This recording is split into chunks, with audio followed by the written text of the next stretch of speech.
श्री शिव पुराण विदेश्वर संहिता अध्याय 15 पार्थिव लिंग के निर्माण की रीति तथा वेद मंत्रों द्वारा उसके पूजन की विस्तृत एवं संक्षिप्त विधि का वर्णन।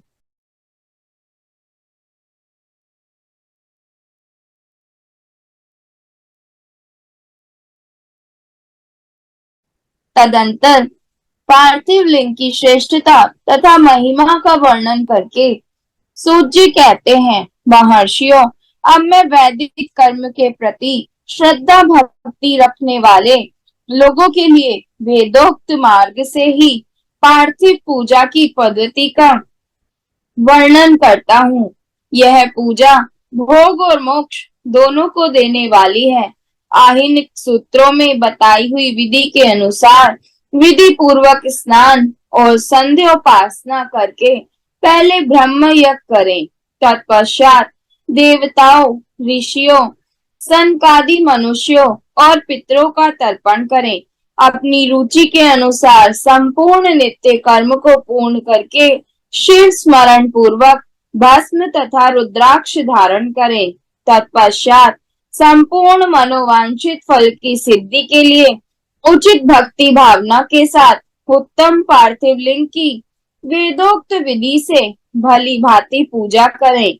नदी या तालाब के किनारे, पर्वत पर, वन में, शिवालय में अथवा और किसी पवित्र स्थान में पार्थिव पूजा करने का विधान है। ब्राह्मणों शुद्ध स्थान से निकाली हुई मिट्टी को यत्न पूर्वक लाकर बड़ी सावधानी के साथ शिवलिंग का निर्माण करें। ब्राह्मण के लिए श्वेत, क्षत्रिय के लिए लाल, वैश्य के लिए पीली और शूद्र के लिए काली मिट्टी से शिवलिंग बनाने का विधान है, अथवा जहां जो मिट्टी मिल जाए उसी से शिवलिंग बनाएं।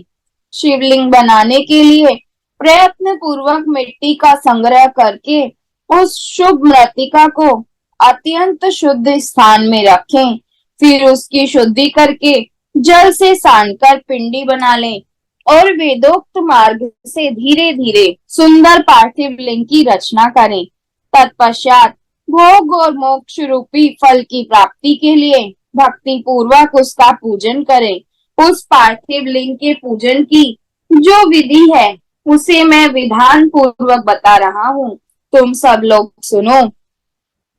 ओम नमः शिवाय इस मंत्र का उच्चारण करते हुए समस्त पूजन सामग्री का प्रोक्षण करें, उस पर जल छिड़कें। इसके बाद भूर्सी इत्यादि मंत्र से क्षेत्र सिद्धि करें। फिर आपो अस्माना इस मंत्र से जल का संस्कार करें।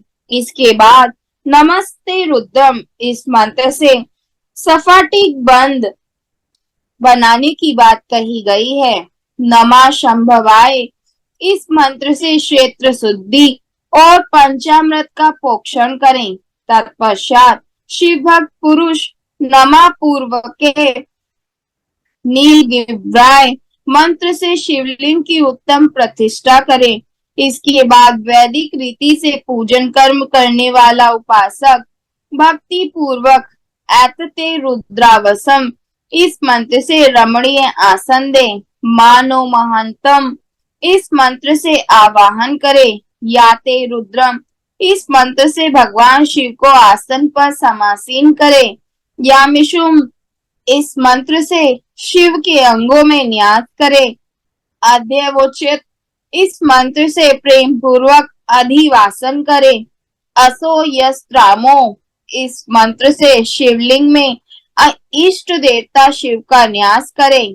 असो यो असमर्पति इस मंत्र से उपसर्पण करें। इसके बाद नमो अस्तु नील गिव्राय इस मंत्र से इष्ट देव को पाक समर्पित करें। रुद्र गायत्री से अर्घ्य दें। त्र्यंबकम मंत्र से आचमन कराएं। पया पृथ्वीम्या इस मंत्र से दुग्ध स्नान कराएं। दधि कार्बणों मंत्र से दधि स्नान कराएं। घृत घृत पावा इस मंत्र से घृत स्नान कराएं। मधुवाता मधुनक्तम मधुन्मानो इन तीनों ऋचाओं से मधु स्नान और शकरा स्नान कराए। इन दुग्ध आदि 5 वस्तुओं को पंचामृत कहते हैं अथवा पाक समर्पण के लिए कहे गए नमो अस्तु नील दिव्राय इत्यादि मंत्र द्वारा पंचामृत से स्नान कराएं।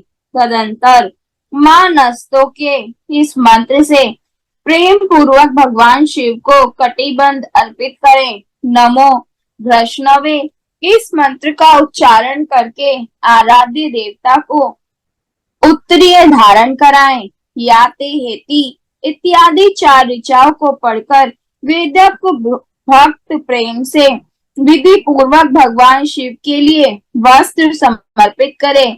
इसके बाद नमः शवभ्य इत्यादि मंत्र को पढ़कर शुद्ध बुद्धि वाला भक्त पुरुष भगवान को प्रेम पूर्वक गंध चढ़ाए। नमस्तक्षभ्यो इस मंत्र से अक्षत अर्पित करें। नमः प्रायाय इस मंत्र से फूल चढ़ाए। नमः पर्ण्याय इस मंत्र से बिल्व पत्र समर्पित करें। नमः कपर्दिने च इत्यादि मंत्र से विधि पूर्वक धूप दे। नमः आशवे इस ऋचा से शास्त्रोक्त विधि के अनुसार दीप निवेदन करें। तत्पश्चात नमो ज्येष्ठाय इस मंत्र से उत्तम नैवेद्य अर्पित करें। फिर पूर्वोक्त त्र्यंबक मंत्र से आचमन कराए। ईमा रुद्राय इस ऋचा से फल समर्पण करें। फिर नमो व्रजाय इस मंत्र से भगवान शिव को अपना सब कुछ समर्पित कर दे। तदंतर मानो महांतम तथा मानस्तों के इन पूर्वोक्त 2 मंत्रों द्वारा केवल अक्षतों से 11 रुद्रों का पूजन करें। फिर हिरण्य गर्भा इत्यादि मंत्र से जो 3 ऋचाओं के रूप में पठित है दक्षिणा चढ़ाए। देवस्य त्वाम इस मंत्र से विद्वान पुरुष आराध्य देव का अभिषेक करे। दीप के लिए बताए हुए नम आश्वे इत्यादि मंत्र से भगवान शिव की निराजना करे। तत्पश्चात इमा रुद्राय इत्यादि 3 ऋचाओं से भक्ति पूर्वक रुद्र देव को पुष्पांजलि अर्पित करे। मानो महानतम इस मंत्र से विज्ञ उपासक पूजनीय देवता की परिक्रमा करे। फिर उत्तम बुद्धि वाला उपासक मां नस्तों के इस मंत्र से भगवान को साष्टांग प्रणाम करे। ईशते इस मंत्र से शिव मुद्रा का प्रदर्शन करे। यतो यतः इस मंत्र से अभय नामक मुद्रा का, त्र्यंबक मंत्र से ज्ञान नामक मुद्रा का तथा नमः सेना आदि मंत्र से महामुद्रा का प्रदर्शन करे। नमो गोभ्य इस ऋचा द्वारा धेनु मुद्रा दिखाए। इस तरह 5 मुद्राओं का प्रदर्शन करके शिव संबंधी मंत्रों का जप करे अथवा वेदक पुरुष शत्रु रुद्रीय मंत्र की आवृत्ति करे। तत्पश्चात वेदक पुरुष पंचांग पाठ करे। तदंतर देवागातु इत्यादि मंत्र से भगवान शंकर का विसर्जन करे। इस प्रकार शिव पूजा की वैदिक विधि का विस्तार से प्रतिपादन किया गया। महर्षियों, अब संक्षेप से भी पार्थिव पूजन की वैदिक विधि का वर्णन सुनो। सगो जातम इस ऋचा से पार्थिव लिंग बनाने के लिए मिट्टी ले आए। वाम देवाय इत्यादि मंत्र पढ़कर उसमें जल डालें। जब मिट्टी सनकर तैयार हो जाए तब अघोर मंत्र से लिंग निर्माण करें। फिर तत्पुरुषाय इस मंत्र से विधिवत उसमें भगवान शिव का आवाहन करें। तदंतर ईशान मंत्र से भगवान शिव को वेदी पर स्थापित करें। इनके सिवाय अन्य सब विद्वानों को भी शुद्ध बुद्धि वाला उपासक संक्षेप से ही संपन्न करे। इसके बाद विद्वान पुरुष पंचाक्षर मंत्र से अथवा गुरु के दिए हुए अन्य किसी शिव संबंधी मंत्र से 16 उपचारों द्वारा विधिवत पूजन करे अथवा भवाय भवनाशाय महादेवाय धीमहि उग्राय उग्नाशाय शर्वाय शशि मोलिने इस मंत्र द्वारा विद्वान उपासक भगवान शंकर की पूजा करे। वह भ्रम छोड़कर उत्तम भाव भक्ति से शिव की आराधना करे क्योंकि भगवान शिव भक्ति से ही मनोवांछित फल देते हैं। ब्राह्मणों, यहाँ जो वैदिक विधि से पूजन का क्रम बताया गया है, इसका पूर्ण रूप से आदर करता हुआ मैं पूजा की एक दूसरी विधि भी बता रहा हूँ, जो उत्तम होने के साथ ही सर्वसाधारण के लिए उपयोगी है। मुनिवरों, पार्थिव लिंग की पूजा भगवान शिव के नामों से बताई गई है। वह पूजा संपूर्ण अभिष्टों को देने वाली है। मैं उसे बताता हूँ, सुनो। हर, महेश्वर, शंभु, शूलपाणी, पिनाकधक, शिव, पशुपति और महादेव, ये क्रमशः शिव के 8 नाम कहे गए हैं। इनमें से प्रथम नाम के द्वारा अर्थात ओम हराय नमः का उच्चारण करके पार्थिव लिंग बनाने के लिए मिट्टी लाएं। दूसरे नाम अर्थात ओम महेश्वराय नमः का उच्चारण करके लिंग निर्माण करें।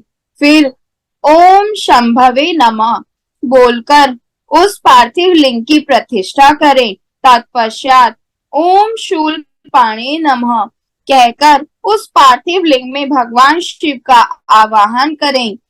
ओम पिनाकधृषि नमः कहकर उस शिवलिंग को नहलाएं।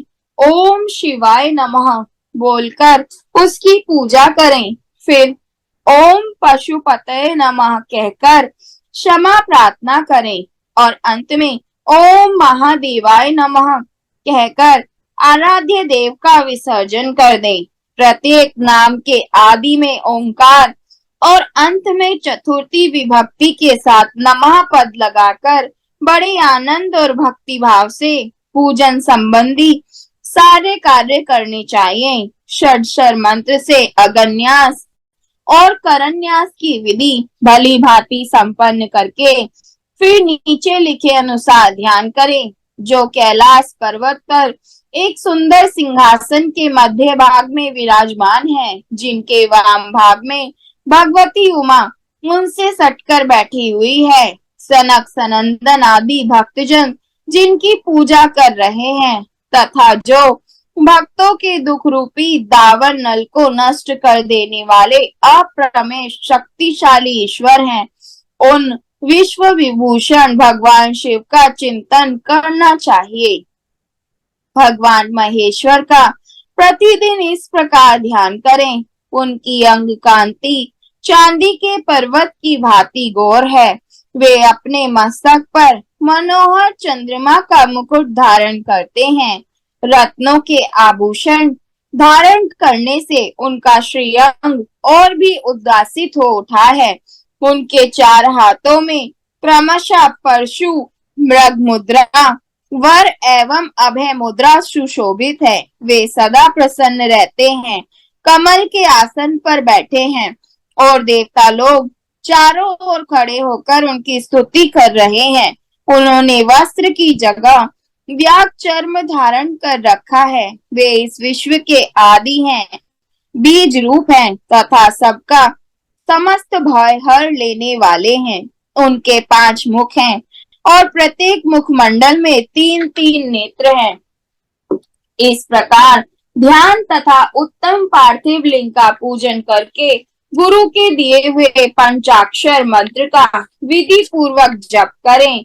विप्रवरों, विद्वान पुरुष को चाहिए कि वह देवेश्वर शिव को प्रणाम करके नाना प्रकार की स्तुतियों द्वारा उनका सत्वन करे तथा शतरुद्रीय का पाठ करे।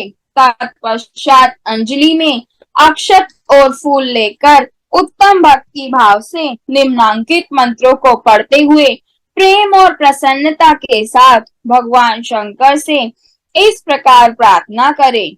सबको सुख देने वाले कृपा निधान भूतनाथ शिव, मैं आपका हूँ। आपके गुणों में ही मेरे प्राण बसते हैं अथवा आपके गुण ही मेरे प्राण, मेरे जीवन सर्वस्व हैं। मेरा चित्त सदा आपके ही चिंतन में लगा हुआ है। यह जानकर मुझ पर प्रसन्न होइए, कृपा कीजिए। शंकर, मैंने अनजान में अथवा जानबूझकर यदि कभी आपका जप और पूजन आदि किया हो तो आप आपकी कृपा से वह सफल हो जाए। गौरीनाथ, मैं आधुनिक युग का महान पापी हूँ, पतित हूँ, और आप सदा से ही परम महान पतित पावन हैं। इस बात का विचार करके आप जैसा चाहें वैसा करें। महादेव, सदाशिव, वेदों, पुराणों, नाना प्रकार के शास्त्रीय सिद्धांतों और विभिन्न महर्षियों ने भी अब तक आपको पूर्ण रूप से नहीं जाना है, फिर मैं कैसे जान सकता हूँ? माहेश्वर, मैं जैसा हूँ वैसा ही उसी रूप में संपूर्ण भाव से आपका हूँ, आपके आश्रित हूँ, इसलिए आपसे रक्षा पाने योग्य हूँ। परमेश्वर, आप मुझ पर प्रसन्न होइए। मुने इस प्रकार प्रार्थना करके हाथ में लिए हुए अक्षर और पुष्प को भगवान शिव के ऊपर चढ़ाकर उन शंभु देव को भक्ति भाव से विधि पूर्वक साष्टांग प्रणाम करें। तदंतर शुद्ध बुद्धि वाला उपासक शास्त्रोक्त विधि से इष्ट देव की परिक्रमा करे। फिर श्रद्धा पूर्वक स्तुतियों द्वारा देवेश्वर शिव की स्तुति करें। इसके बाद गला बजाकर गले से अव्यक्त शब्द का उच्चारण करके पवित्र एवं विनीत चित्त वाला साधक भगवान को प्रणाम करे। फिर आदर पूर्वक विज्ञप्ति करे और उसके बाद विसर्जन। मुनिवरों, इस प्रकार विधि पूर्वक पार्थिव पूजा बताई गई। यह भोग और मोक्ष देने वाली तथा भगवान शिव के प्रति भक्ति भाव को बढ़ाने वाली है।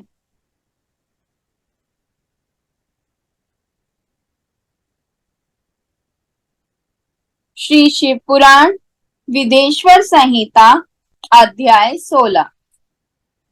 पार्थिव पूजा की महिमा, शिव नैवेद्य भक्षण के विषय में निर्णय तथा बिल्व का महात्म्य। तदंतर ऋषियों के पूछने पर किस कामना की पूर्ति के लिए कितने पार्थिव लिंगों की पूजा करनी चाहिए, इस विषय का वर्णन करके सूत जी बोले, महर्षियों, पार्थिव लिंगों की पूजा कोटि कोटि यज्ञों का फल देने वाली है। कलयुग में लोगों के लिए शिव लिंग पूजन जैसा श्रेष्ठ दिखाई देता है, वैसा दूसरा कोई साधन नहीं है। यह समस्त शास्त्रों का निश्चित सिद्धांत है। शिवलिंग भोग और मोक्ष देने वाला है। लिंग 3 प्रकार के कहे गए हैं, उत्तम, मध्यम और अधम, जो 4 अंगुल ऊंचा और देखने में सुंदर हो तथा वेदी से युक्त हो। उस शिवलिंग को शास्त्रज्ञ महर्षियों ने उत्तम कहा है, उससे आधा मध्यम और उससे आधा अधम माना गया है। इस तरह 3 प्रकार के शिवलिंग कहे गए हैं, जो उत्तरोत्तर श्रेष्ठ हैं। ब्राह्मण, क्षत्रिय, वैश्य, शूद्र अथवा विलोम संकर कोई भी क्यों न हो, वह अपने अधिकार के अनुसार वैदिक अथवा तांत्रिक मंत्र से सदा आदर पूर्वक शिवलिंग की पूजा करे। ब्राह्मणों, महर्षियों, अधिक कहने से क्या लाभ? शिवलिंग का पूजन करने में स्त्रियों का तथा अन्य सब लोगों का भी अधिकार है। द्विजों के लिए वैदिक पद्धति से ही शिवलिंग की पूजा करना श्रेष्ठ है, परंतु अन्य लोगों के लिए वैदिक मार्ग से पूजा करने की सम्मति नहीं है। वैदिक द्विजों को वैदिक मार्ग से ही पूजन करना चाहिए, अन्य मार्ग से नहीं। यह भगवान शिव का कथन है। दधीची और गौतम आदि के शाप से जिनका चित्त दग्ध हो गया है, उन द्विजों की वैदिक कर्म में श्रद्धा नहीं होती। जो मनुष्य वेदों तथा स्मृतियों में कहे हुए सत्कर्मों की अवहेलना करके दूसरे कर्म को करने लगता है, उसका मनोरथ कभी सफल नहीं होता। इस प्रकार विधि पूर्वक भगवान शंकर का नैवेद्यांत पूजन करके उनकी त्रिभुवनमयी 8 मूर्तियों का भी वही पूजन करें। पृथ्वी, जल, अग्नि, वायु, आकाश, सूर्य, चंद्रमा तथा यजमान, ये भगवान शंकर की 8 मूर्तियां कही गई हैं। इन मूर्तियों के साथ शर्व, भव, रुद्र, उग्र, भीम, ईश्वर, महादेव तथा पशुपति, इन नामों की भी अर्चना करें। तदंतर चंदन, अक्षत और बिल्व पत्र लेकर वहां ईशान आदि के क्रम से भगवान शिव के परिवार का उत्तम भक्ति भाव से पूजन करें। ईशान, नंदी, चंड, महाकाल, भृंगी, वृष, स्कंद, कर्पीदीश्वर, सोम तथा शुक्र, ये 10 शिव के परिवार हैं, जो क्रमशः ईशान आदि 10 दिशाओं में पूजनीय हैं। तत्पश्चात भगवान शिव के समक्ष वीरभद्र का और पीछे कीर्ति मुख का पूजन करके विधि पूर्वक 11 रुद्रों की पूजा करें। इसके बाद पंचाक्षर मंत्र का जप करके शतरुद्रीय श्रोत का, नाना प्रकार की स्तुतियों का तथा शिव पंचांग का पाठ करें। तत्पश्चात परिक्रमा और नमस्कार करके शिवलिंग का विसर्जन करें। इस प्रकार मैंने शिव पूजन की संपूर्ण विधि का आदर पूर्वक वर्णन किया। रात्रि में देव कार्य को सदा उत्तराभिमुख होकर ही करना चाहिए।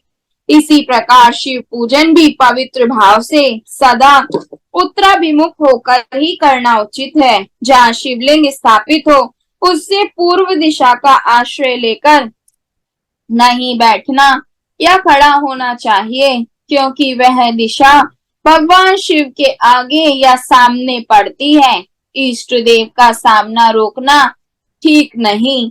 शिवलिंग से उत्तर दिशा में भी ना बैठें, क्योंकि उधर भगवान शंकर का वामांग है, जिसमें शक्ति स्वरूपा देवी उमा विराजमान है। पूजक को शिवलिंग से पश्चिम दिशा में भी नहीं बैठना चाहिए, क्योंकि वह आराध्य देव का पृष्ठ भाग है।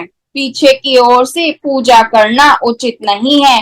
अतः अवशिष्ट दक्षिण दिशा ही ग्रह है, उसी का आश्रय लेना चाहिए। तात्पर्य यह है कि शिवलिंग से दक्षिण दिशा में उत्तराभिमुख होकर बैठें और पूजा करें। विद्वान पुरुष को चाहिए कि वह भस्म का त्रिपुंड लगाकर, रुद्राक्ष की माला लेकर तथा बिल्व पत्र का संग्रह करके ही भगवान शंकर की पूजा करे। इनके बिना नहीं। मुनिवरों, शिव पूजन आरंभ करते समय यदि भस्म ना मिले तो मिट्टी से भी ललाट में त्रिपुंड अवश्य कर लेना चाहिए। ऋषि बोले, मुने, हमने पहले से यह बात सुन रखी है कि भगवान शिव का नैवेद्य नहीं ग्रहण करना चाहिए। इस विषय में शास्त्र का क्या निर्णय है, यह बताइए। साथ ही बिल्व का महात्म्य भी प्रकट कीजिए।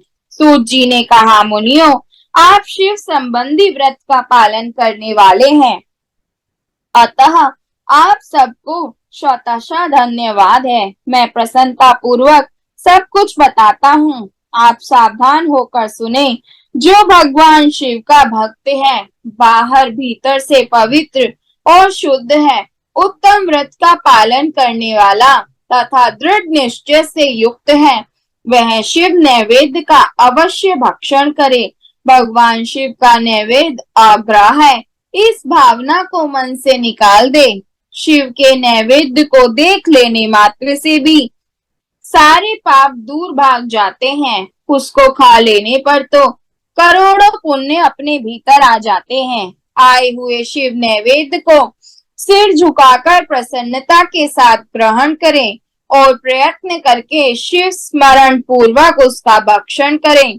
आए हुए शिव नैवेद्य को जो ये कहकर कि मैं इसे दूसरे समय में ग्रहण करूंगा, लेने में विलंब कर देता है, वह मनुष्य निश्चय ही पाप से बंध जाता है।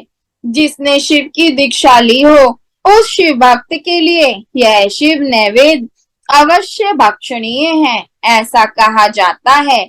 शिव की दीक्षा से युक्त शिव भक्त पुरुष के लिए सभी शिवलिंगों का नैवेद्य शुभ एवं महाप्रसाद है अतः वे उसका अवश्य भक्षण करें। परंतु जो अन्य देवताओं की दीक्षा से युक्त है और शिव भक्ति में भी मन को लगाए हुए हैं, उनके लिए शिव नैवेद्य भक्षण के विषय में क्या निर्णय है, इसे आप लोग प्रेम पूर्वक सुने। ब्राह्मणों, जहाँ से शालग्राम शिला की उत्पत्ति होती है, वहां के उत्पन्न लिंग में, रसलिंग में, पाषाण, रजत तथा सुवर्ण से निर्मित लिंग में, देवताओं तथा सिद्धों द्वारा प्रतिष्ठित लिंग में, केसर निर्मित लिंग में, स्फटिक लिंग में, रत्न निर्मित लिंग में तथा समस्त ज्योतिर्लिंगों में विराजमान भगवान शिव के नैवेद्य का भक्षण चंद्रायण व्रत के समान पुण्यजनक है।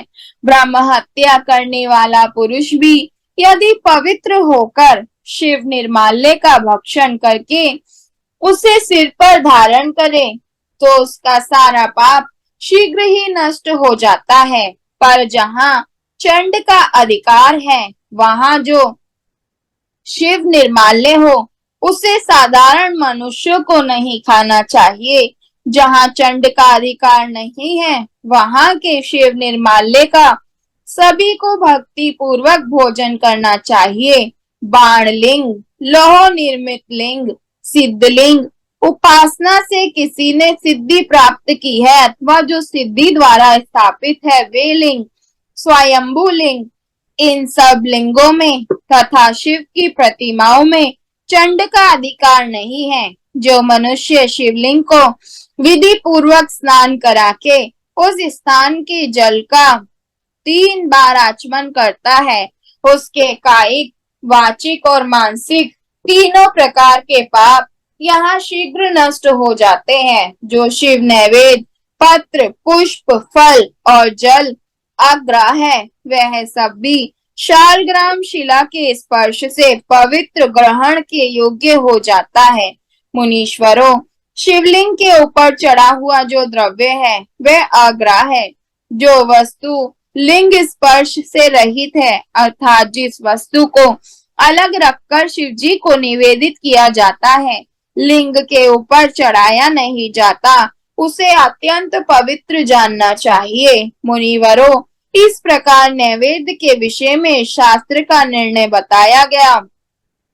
अब तुम लोग सावधान हो, आदर पूर्वक बिल्व का महात्म्य सुनो। यह बिल्व वृक्ष महादेव का ही रूप है। देवताओं ने भी इसकी स्तुति की है। फिर जिस किसी तरह से इसकी महिमा कैसे जानी जा सकती है? तीनों लोकों में जितने पुण्य तीर्थ प्रसिद्ध हैं, वे संपूर्ण तीर्थ बिल्व के मूल भाग में निवास करते हैं। जो पुण्य आत्मा मनुष्य बिल्व के मूल में लिंग स्वरूप अविनाशी महादेव जी का पूजन करता है, वह निश्चय ही शिव पद को प्राप्त होता है।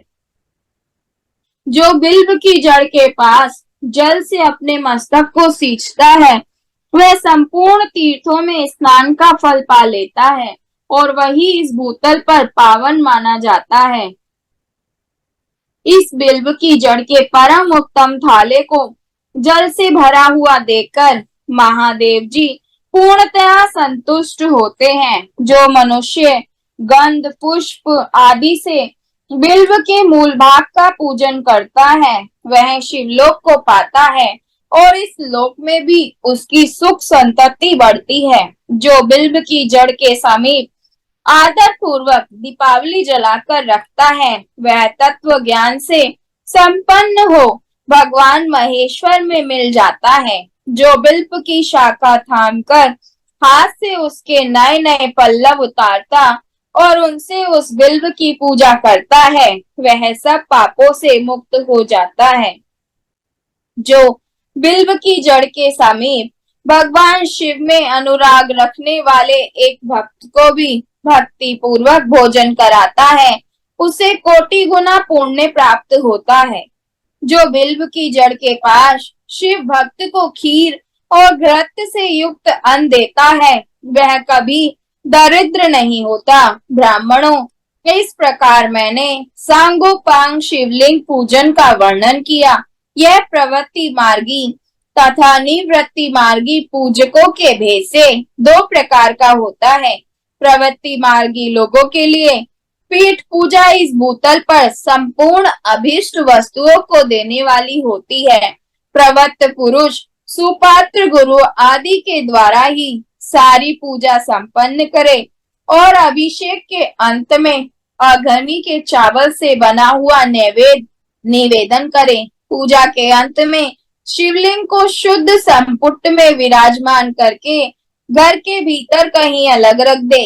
निवृत्ति मार्गी उपासकों के लिए हाथ पर ही शिव पूजन का विधान है। उन्हें भिक्षा आदि से प्राप्त हुए अपने भोजन को ही नैवेद्य रूप में निवेदित कर देना चाहिए।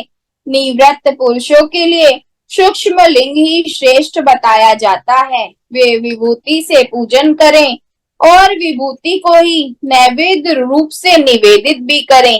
पूजा करके उस लिंग को सदा अपने मस्तक पर धारण करें।